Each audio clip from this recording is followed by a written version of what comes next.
বন্ধুরা, ভিলেজ কিচেনে আপনাদের আমি স্বাগত জানাই। মাঠের থরা চিংড়িতে আজকে শাপলার তরকারি করে দেখাবো। বন্ধুরা চলুন আমি শাপলা তুলতে মাঠেতে নেমে যাই।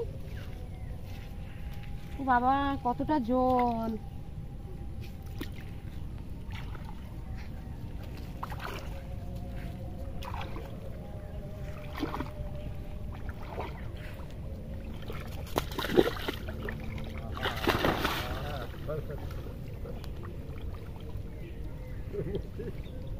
দেখুন আমার শাপলা ফুল তোলা হয়ে গেছে।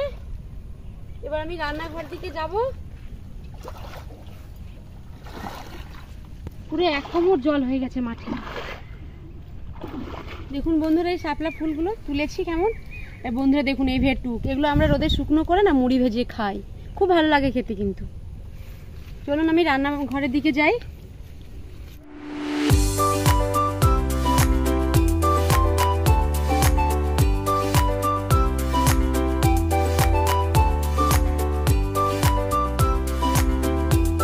বন্ধুরা কাকিমা দেখুন শাপলার খোসাগুলো ছাড়িয়ে নিচ্ছে, আর আমি চিংড়ি মাছগুলো কেটে নিই। এখন বন্ধুরা এই মাঠে ধরা চিংড়ি, এইটা দিয়ে আমি শাপলা তরকারি করব। বন্ধুরা এর মধ্যে যদি আমি একটু লেবু রস দিয়ে দিই না, চিংড়ি মাছের খোসাগুলো খুব তাড়াতাড়ি উঠে যায়। দেখুন চটপট করে উঠে যাবে। এভাবে মেখে ছাড়াতে হবে।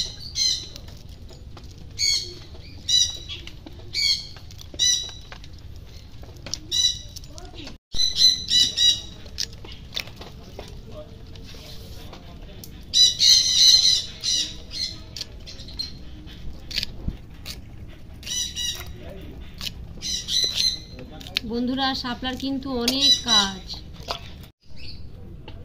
শাপলাটা কাটা হয়ে গেছে, চিংড়ি মাছ আমার কাটা হয়ে গেছে। ওর মধ্যে আমি লবণ, হলুদ গুঁড়ো দিয়ে ভালো করে মেখে নিই। এটা আমার ধরে গেছে। ওর মধ্যে কড়াটা বসিয়ে দিচ্ছি। কড়া গরম হয়ে গেছে, ওর মধ্যে তেলটা দিচ্ছি চিংড়ি মাছ ভাজার জন্য।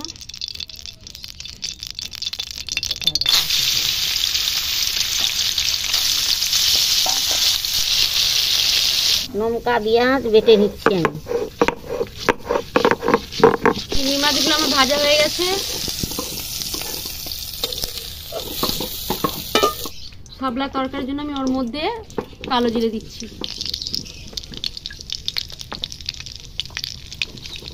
শাপলাগুলো ওর মধ্যে দিয়ে দিচ্ছি। লবণ 1 চামচ, হলুদ 1 চামচ।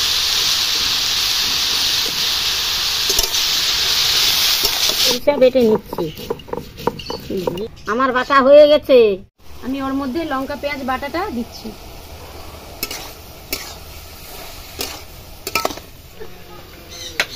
ওর মধ্যে সরষা জিরে বাটাটা দিয়ে দিলাম।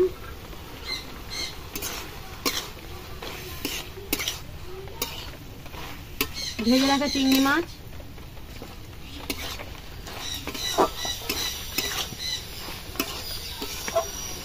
বন্ধুরা ওর মধ্যে আমি একটু লবণ দিচ্ছি, না হলে না ঠিক ভালো লাগবে না। বন্ধুরা ওর মধ্যে আমি একটু চিনি দিচ্ছি।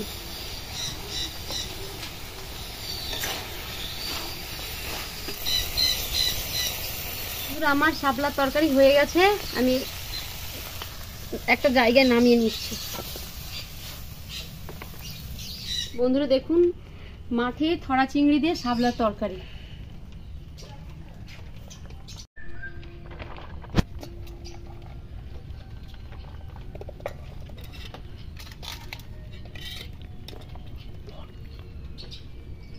দেখো এখানে দিয়ে দিচ্ছি তরকারিটা। ধরো খাও এবার।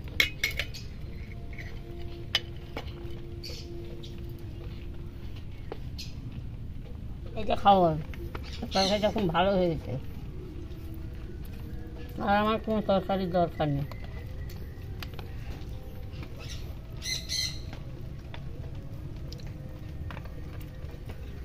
ভালো হচ্ছে, আমার কোনো তরকারির দরকার নেই।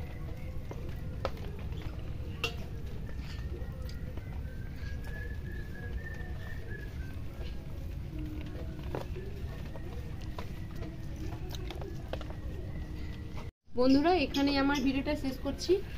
আপনারা এভাবে আমার পাশে থাকবেন, তো আমি এর থেকে আরও ভালো ভালো ভিডিও দেখাতে পারবো। বন্ধুরা এই যে শাপলা তরকারি মাঠে চিংড়ি মাছ দিয়ে রান্না করা, আপনারা এইভাবে বাড়িতে রান্না করে খাবেন, দেখবে সত্যি খুব ভালো লাগবে খেতে। আর শাপলা জিনিসটা শরীরে খুব উপকার।